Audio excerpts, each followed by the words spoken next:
ओम त्रिदेवीभ्यो नमः। त्रिशक्ति हीलिंग में पुनः आपका स्वागत है। यहाँ पर हम आध्यात्म से जुड़ी अनेक चीज़ों पर चर्चा करते हैं ताकि आप अपने आधुनिक जीवन में उसका प्रयोग कर सकें, सफल हो सकें।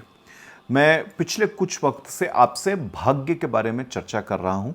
मैंने पहला जो वीडियो दिया इस पे मैंने आपसे चर्चा करी कि भाग्य बड़ा बलवान ऐसा क्यों कहते हैं और भाग्य क्या है, इसको किस प्रकार समझते हैं। मैंने पिछले वीडियो में आपसे ये चर्चा करी कि भाग्य को समझने के लिए हम अपने कर्मों को कैसे समझें, हमारे संचित कर्म, हमारा प्रारब्ध, हमारे क्रियामान कर्म, हमारे आगामी कर्म, ये सब क्या हैं और दृढ़ कर्म क्या हैं, अदृढ़ कर्म क्या हैं। आपको किस प्रकार एक ज्योतिषाचार्य के पास बैठ करके अपने भाग्य को, अपने कर्मों को समझना चाहिए। आज हम थोड़ी देर चर्चा करेंगे कि भाग्य और पुरुषार्थ, इसको सही प्रकार से समझ करके आप अपने जीवन को कैसे जी सकते हैं। परंतु इस वीडियो को देखने से पहले मैं आपसे ये याचना करना चाहूँगा कि आप पहले दोनों वीडियो को देखें और उसमें मैंने आपको जो करने के लिए बताया है इस चीज़ को आप समझ लें ताकि आप इस तीसरे वीडियो का सही से अपने जीवन में प्रयोग कर सकें। उन दोनों को देखे बिना भी आप इस वीडियो को देख सकते हैं, लेकिन फिर आप ऐसा कीजिएगा, इस वीडियो को देखने के बाद आप बाकी दोनों वीडियो को भी देख लीजिएगा।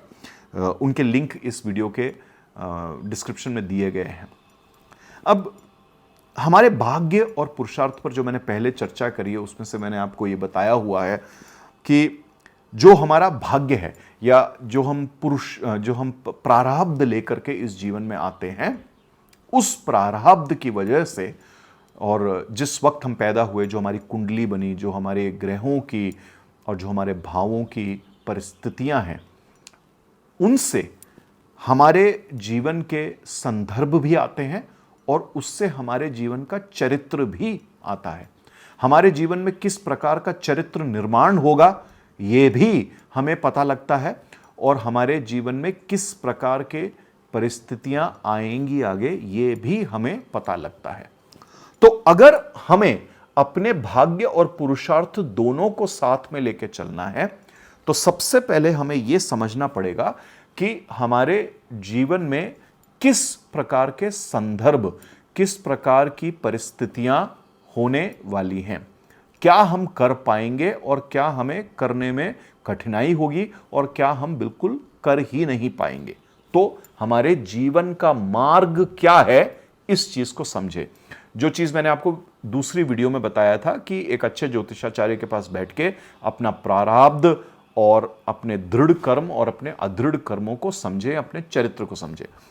तो अपने भाग्य में सबसे पहले इस चीज को समझें कि आपके जीवन का मार्ग किस तरह का होने वाला है, कब आपको किस तरह की परिस्थितियां मिलने वाली हैं। अब अगर एक व्यक्ति छोटा है, मतलब बच्चा है, 5 साल, 10 साल, 15 साल, तो माँ बाप ये समझ करके अपने बच्चों को जल्द ही जीवन में एक मार्गदर्शन अच्छा दे सकते हैं।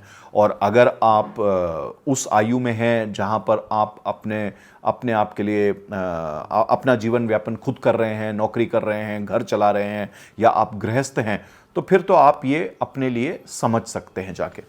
तो सबसे पहले ये समझें कि आपके जीवन का मार्ग क्या है, किस प्रकार की आपको चुनौतियां आने वाली हैं, किस प्रकार के संदर्भ, किस प्रकार के लोग, किस प्रकार की परिस्थितियां आपको मिलने वाली हैं। और यहां पर जब आप अपने चरित्र से उन चीजों के साथ संपर्क बनाते हैं, उन चीजों पे आप कर्म योग करते हैं, अपना कर्म करते हैं, तब आपको आपके जीवन के परिणाम मिलते हैं। तो हमारा भाग्य से मिला मार्ग और हमारा चरित्र, इन दोनों का जब संबंध बनता है, जब हम पुरुषार्थ करते हैं, तो हमें अपने जीवन में सही या गलत परिणाम मिलते हैं। अब कुछ उदाहरण लेते हैं। आप में बहुत प्रबलता है, आप अच्छा बोल सकते हैं, अच्छा सोच सकते हैं, लेकिन आप चाहते हैं कि हर एक इंसान स्वयं ही आपसे प्रभावित हो जाए, आप किसी प्रकार से प्रयत्न ना करें।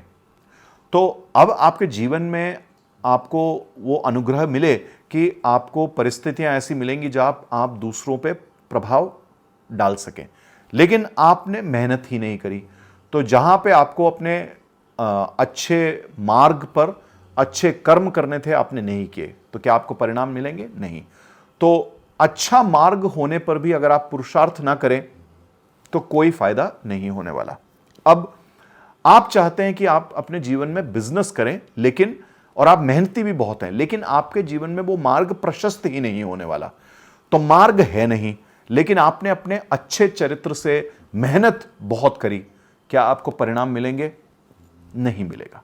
अगर यह आपके दृढ़ कर्म से जुड़ा हुआ है तो अवश्य ही नहीं मिलेगा। जैसे मैंने बताया भी है कि दृढ़ कर्म बदलता नहीं है। अगर आपके जीवन में नहीं लिखा हुआ कि आप एक अच्छे बिजनेसमैन बनेंगे या बिजनेस वुमन बनेंगे, तो आप जितना भी मेहनत कर लें, आपका जितना भी अच्छा चरित्र हो, लेकिन आप उस चीज को नहीं कर पाएंगे। तो वापस वही बात, जब मार्ग और आपका चरित्र मिलता है, आप पुरुषार्थ करते हैं, तब आप चीजों को पाते हैं। अब ऐसे ही अगर मार्ग भी नहीं था, व्यवहार भी बुरे हैं, तो परिणाम भी बुरे होंगे। अच्छा मार्ग भी है, अच्छा चरित्र और अच्छा पुरुषार्थ भी आप करेंगे, तो आपके जीवन में अच्छे परिणाम मिलेंगे। तो सबसे बड़ी बात यह समझिए कि आपका जो चरित्र है, आपकी जो क्षमताएं हैं, उसको जब सही संदर्भ, सही मार्ग मिलता है, तभी आपको जीवन में अच्छे परिणाम मिलते हैं, जब आप उसमें पुरुषार्थ करते हैं। तो अपने जीवन का मार्ग समझें, अपना चरित्र समझें, कहां पर आपको पुरुषार्थ करना है, कब करना है, सही वक्त पर उसको करें, तब आपको परिणाम मिलेगा। तो आपको करना क्या है? अपने जीवन के प्रारब्ध को समझकर, धर्म को समझकर आपको कर्म करना है। अगर आप उस प्रकार से कर्म करते हैं तो जीवन में आप पुनः आगे बढ़ेंगे और आप अच्छे परिणाम लेकर आएंगे। लेकिन अगर आप सही वक्त पर सही काम नहीं करते, गलत वक्त पर भी सही काम कर लेते हैं, फिर भी आपको परिणाम नहीं मिलेंगे। अगर आपको उस मार्ग पर नहीं चलना है, आप प्रयत्न करेंगे, तो आपको वहां से सिर्फ परेशानियां ही मिलने वाली है। आप किसी न किसी मोड़ पर पहुंचकर हताश ही होंगे। तो जहां आपके भाग्य की दिशा है, अपना पुरुषार्थ उस ही दिशा में करें, अपने चरित्र को समझ के करें, और अगर आपके चरित्र में कुछ कमी है, उस कमी को पूरा करें, सीखें। और इस वीडियो के अंत में मैं आपसे एक ये भी चीज कहना चाहूंगा कि आजकल एक ये बहुत बड़ा फैशन बन गया है सबका। कोई ज्योतिषाचार्य के पास जा रहा है, कोई किसी टैरो कार्ड के पास जा रहा है, रीडर के पास जा रहा है, कोई किसी न्यूमरोलॉजिस्ट के पास जा रहा है, और हर इंसान को अपना भाग्य बदलना है। हम में से कितने ही लोग हैं उनको अपना भाग्य ही नहीं पता। जब आपको अपना भाग्य ही नहीं पता, तो आप क्या अपना भाग्य बदलने की कोशिश कर रहे हैं?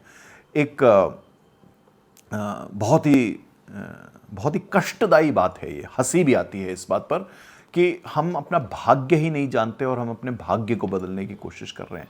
आप 27, 28, 30, 35 साल के, आपने ये देखा ही नहीं है कि आपके अगले 40 साल, 50 साल में क्या हो सकता है। तो मैं आपसे ये याचना करना चाहूँगा कि सबसे पहले अपने प्रारब्ध को, अपने दृढ़ कर्मों को, अपने अदृढ़ कर्मों को समझें। क्या आपके जीवन के दायरे हैं, क्या आपके जीवन की शक्ति है, दिशा है, अनुग्रह है, इसको समझें। और जो भी आपके जीवन में नहीं लिखा, उसको छोड़कर जो आपके जीवन में लिखा है, जो हो सकता है, जिस प्रकार का मार्ग आपके लिए प्रशस्त हो सकता है, उसमें पुरुषार्थ करें और उसमें संतुष्टि करें। जब आप ये करते हैं, जब आप अपने षड विकारों से बचते हैं, काम, क्रोध, लोभ, मोह, मद, मात्सर्य से बचते हैं, और अपने जीवन में पुरुषार्थ करते हैं, अपने भाग्य की दिशा में पुरुषार्थ करते हैं, संतुष्टि तब आपको अपने जीवन से प्राप्त होगी। पर इसके लिए पहले आपको अपने भाग्य से संतुष्ट होना पड़ेगा। ईश्वर ने जो अनुग्रह आपको दिया है, उससे संतुष्ट होना पड़ेगा। यही सबसे बड़ी आपकी जीवन की एक एक उद्देश्य है। यही आपके जीवन का एक सबसे बड़ी परीक्षा आपकी है, जो आपको देनी है, और आपको इसमें अव्वल आना है। ये आप करें। अपने जीवन को पूर्णता अपनाएं, पुरुषार्थ करें, ना कि ये कोशिश करें कि मुझे अपना भाग्य बदलना है। भाग्य बदलने के लिए ईश्वर का अनुग्रह, गुरु की कृपा या किसी और का अनुग्रह जो बहुत ही प्रबल एक व्यक्ति हो, तब जाकर के आप जीवन में अपने किस्मत को, अपनी भाग्य को बदल पाएंगे। वरना आपका सबसे पहला काम है अपने भाग्य को पूरी तरह जीना, उसमें पुरुषार्थ करना। इस तरह अपने लिए अपने लिए एक अच्छे जीवन का निर्माण करें, ऐसी आशा करता हूं। बहुत जल्द मिलूंगा आपसे एक और विषय पर चर्चा करने के लिए। तब तक के लिए जय मां काल, जय मां काली।